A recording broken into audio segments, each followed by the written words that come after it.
Hello friends, இன்றைக்கி ரொம்ப ஆரோக்கியமான ஒரு ரெசிபி தான் பார்க்க போகிறோம். டெய்லி இட்லி, தோசை, சப்பாத்தி, பூரி, உப்புமான்னு செய்கிறோம். அதுக்கு பதிலாக இந்த மாதிரி ஒரு ரெசிபி, ஒரு டிஃபன் செஞ்சு கொடுத்தா கண்டிப்பாக குழந்தைங்க, பெரியவங்க எல்லாருமே விரும்பி சாப்பிடுவாங்க. ரொம்ப சத்து, நார் சத்து ரொம்ப அதிகம் இதில். அதனால் குழந்தைகளுக்கும் கொடுக்கலாம், பெரியவங்களும் சாப்பிட்லாம். முக்கியமாக சுகர் இருக்கக்கூடியவங்க கண்டிப்பாக மிஸ் பண்ணாமல் இந்த மாதிரி ஒரு டிஃபன் சாப்பிட்டாலே போதும். அவங்களுக்கு நல்லா ஃபில்லிங்காக இருக்குது, ஆரோக்கியமாகவும் இருப்பாங்க. கண்டிப்பாக மிஸ் பண்ணாமல் இதே மாதிரி செஞ்சு பாருங்கள். வாங்க வீடியோக்குள்ளே போகலாம். Welcome back to Nalli Sundar's kitchen. இன்றைக்கி ஹெல்தி அண்ட் டேஸ்டி ரெசிபீஸில் ஹோல் வீட் அடை தான் பார்க்க. இந்த அடை செய்யறதுக்கு, கோதுமை அடை செய்யறதுக்கு கோதுமை நல்லா சுத்தப்படுத்தி அதுக்கப்புறம் நல்லா ஒரு 4-5 தடவை நல்லா கழுவணும். கடையில் வாங்கின கோதுமையாக இருக்கலாம், ரேஷனில் வாங்கின கோதுமை, எது வேணாலும் நீங்கள் சேர்த்துக்கலாம். நல்லா கழுவிட்டு தண்ணி விட்டு ஓவர் நைட் ஊற வைக்கணும். அப்படி டைம் இல்லை, மறந்துருச்சு அப்படின்னு சொன்னால் அட்லீஸ்ட் ஒரு 4 மணி நேரமாவது ஊறணும். இப்போ இந்த மெஷரிங், இந்த கப்பில், இந்த குட்டி கப்பில் 3 கப்பு கோதுமை எடுத்துட்டேன் நான். இது ஒரு 100 கிராம்ஸ் பிடிக்கும். அதுக்கப்புறம் 3க்கு 1ங்கிற மாதிரி ஒரு 3/4 கப்புக்கு பச்சரிசி சேர்த்திக்கிறேன். காரத்துக்கு தேவையான காஞ்ச மிளகா கழுவிட்டு அதுலேயே ஊற வச்சாச்சு மிளகாயை. இந்த நல்லா ஊறினதுக்கப்புறம் மிளகாயை முதல்ல போட்டு அரைச்சிக்கலாம். அது கூடவே 1 டீஸ்பூன் சீரகம், அதுக்கப்புறம் இந்த நம்ம ஊற வச்ச கோதுமை ஒரு கைப்பிடி, கருவேப்பிலை தாராளமாக சேர்த்திக்கலாம். சேர்த்து இந்த மாதிரி பல்ஸில் அடித்து எடுத்துகிட்டு வந்துட்டு அதுக்கப்புறம் நம்ம ரிமைனிங் இருக்கக்கூடிய கோதுமையை நம்ம தேவையான அளவுக்கு சேர்த்து அந்த ஊற வச்ச தண்ணியவே விட்டு நம்ம நல்லா அரைச்சி எடுத்துகிட்டு வந்துடலாம். இப்போ பார்த்திங்கன்னா அந்த தண்ணி விட்டு அரைச்சி எடுத்துகிட்டு வந்துட்டேன். மாவு பாருங்கள், இந்த பதத்தில் மாவு இருக்கணும்.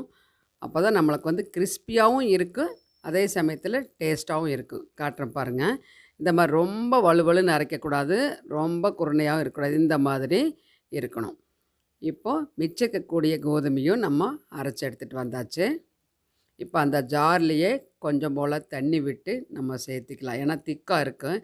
அதனால் இப்போ தேவையான அளவுக்கு உப்பு சேர்த்திட்டேன். அரைக்கும்போது வேணாலும் கல் உப்பு சேர்த்திக்கலாம். நான் டேபிள் சால்ட்டு தேவையான அளவுக்கு சேர்த்து நல்லா மிக்ஸ் பண்ணிடலாம். ஏன்னா முதல்ல நம்ம மிளகாய் போட்டு, சீரகம், மிளகாய், கருவேப்பிலையெல்லாம் போட்டு அரைச்சோம் இல்லைங்களா, அதனால் 2வது ப்ளைன் கோதுமை தான் போட்டோம். அதனால் நல்லா மிக்ஸ் ஆகிற மாதிரி இந்த அளவுக்கு கலந்து எடுத்துக்கலாம். மாவு கன்சிஸ்டன்சி பாருங்கள், இந்த மாதிரி இருக்கா. நம்ம தேவையான அளவுக்கு வேறு பாத்திரத்தில் வேணாலும் எடுத்து தண்ணி விட்டுக்கலாம். ஆனாலும் ஊற்றும் போது பாருங்கள், நல்லா திக்காக, அடை அப்படின்னால கொஞ்சம் திக்காக தான் இருக்கணும், ரொம்ப லேசாக வறுக்க முடியாது இல்லைங்களா. இந்த மாதிரி நம்ம ஊற்றிட்டு மேலே நம்ம எண்ணெய் லைட்டாக, இந்த கோதுமை அடைக்கு நிறைய எண்ணெய் பிடிக்காது, கொஞ்சம் போல் எண்ணெய் ஒரு ஃபியூ ட்ராப்ஸ் விட்டால் போது, விட்டு 1 நிமிஷம் விட்டு திருப்பி போட்டுக்கலாம். பாருங்கள், நல்லா தகன்னு இருக்குது. கலர் அவ்வளோ சூப்பராக இருக்குது. நம்ம அரைச்ச உடனே செஞ்சிடலாம், புளிக்க வைக்கணும்னு அவசியம் இல்லை. புளிச்சா நல்லா இருக்காது, அதனால் அளவாக அரைச்சிக்கணும். 2 நேரம் காலையில் செஞ்சிங்கன்னா மிச்சம் இருக்கக்கூடிய மாவை ஃப்ரிட்ஜில் வச்சுட்டு நைட்டே செஞ்சிடலாம். இப்போ சுட கோதுமை அடை ரெடி ஆயிடுச்சு. அடுத்தது நம்ம ஊற்றிக்கலாம். பாருங்கள், லைட்டாக தான் நம்ம தேய்ச்சி விடணும். இப்போது குழந்தைங்க விரும்பி சாப்பிட்ற மாதிரி ஆனியன் மேலே போட்டுக்கலாம், அல்லது மாவுலேயே ஆனியன் மிக்ஸ் பண்ணியும் ஊற்றலாம். நான் தேவையான அளவுக்கு யாருக்கு வேணுமோ அவங்களுக்கு மட்டும் போட்டு கொடுக்குற மாதிரி கட் பண்ணி வச்சுருந்தேன், அதனால் போட்டுக்கலாம். கேரட்டு, மற்ற வெஜிடபிள்ஸ் மிக்சிங் வெஜிடபிள்ஸ் வேணாலும் போடலாம், ரொம்ப நல்லாயிருக்கும். இப்போ ஆனியன் போட்டு 1 நிமிஷம் விட்டு லைட்டாக, இதுக்கும் ஃபியூ ட்ராப்ஸ் எண்ணெய் விட்டுக்கலாம். எண்ணெய் விட்டுட்டு நல்லா ஆனியன் நல்லா ப்ரெஸ் பண்ணி விட்டுறணும் அந்த மாவில். இப்போ மீடியம் ஃப்ளேமில் தான் வச்சுருக்கிறேன். இப்போ திருப்பி போட்டுக்கலாம். க்ளோஸ் பண்ணி வச்சு போடலாம் தோசையாக இருந்ததுன்னா. இது அடைனால நான் திருப்பி போடுறேன். தோசையாக இருந்தால் திருப்பி போடாமல் அப்படியே மடித்து கொடுத்துடலாம் இல்லைங்களா.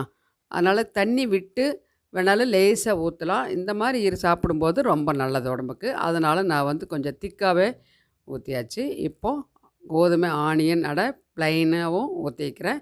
2மே நல்லா சூப்பராக இருக்கும். இதுக்கு காம்பினேஷன் தக்காளி சட்னி, தேங்காய் சட்னி நல்லாயிருக்கும். நான் தேங்காய் சட்னி தான் பண்ணிக்கிறேன், ரொம்ப அட்டகாசமாக இருக்கும். இந்த ரெசிபி ரொம்ப ஆரோக்கியமானது. காலையில் எடுத்துக்கலாம், டின்னருக்கும் எடுத்துக்கலாம், நைட்டுமே எல்லோருமே சாப்பிடக்கூடிய, எல்லா ஏஜ் குரூப்பும் சாப்பிட்லாம். இந்த ரெசிபி பிடிச்சிருந்தா லைக் பண்ணி, ஷேர் பண்ணி, மறக்காமல் நம்ம சேனல் நளினி சுந்தர்ஸ் கிச்சனுக்கு சப்ஸ்கிரைப் பண்ணி, தொடர்ந்து எல்லா வீடியோஸ் பார்த்து சப்போர்ட் பண்ணுங்கள். பக்கத்தில் இருக்கிற பெல் ஐக்கான் ப்ரெஸ் பண்ணி வச்சுட்டு போடக்கூடிய வீடியோஸ் பார்த்து தொடர்ந்து சப்போர்ட் பண்ணிகிட்டே இருங்க. ரொம்ப ரொம்ப இது வரைக்கும் சப்போர்ட் பண்ணதுக்கு ரொம்ப ரொம்ப தேங்க்ஸு. அடுத்த வீடியோவில் இன்ட்ரெஸ்டிங் ரெசிபியில் பார்க்கலாம். Until then bye from Nalini. Thank you.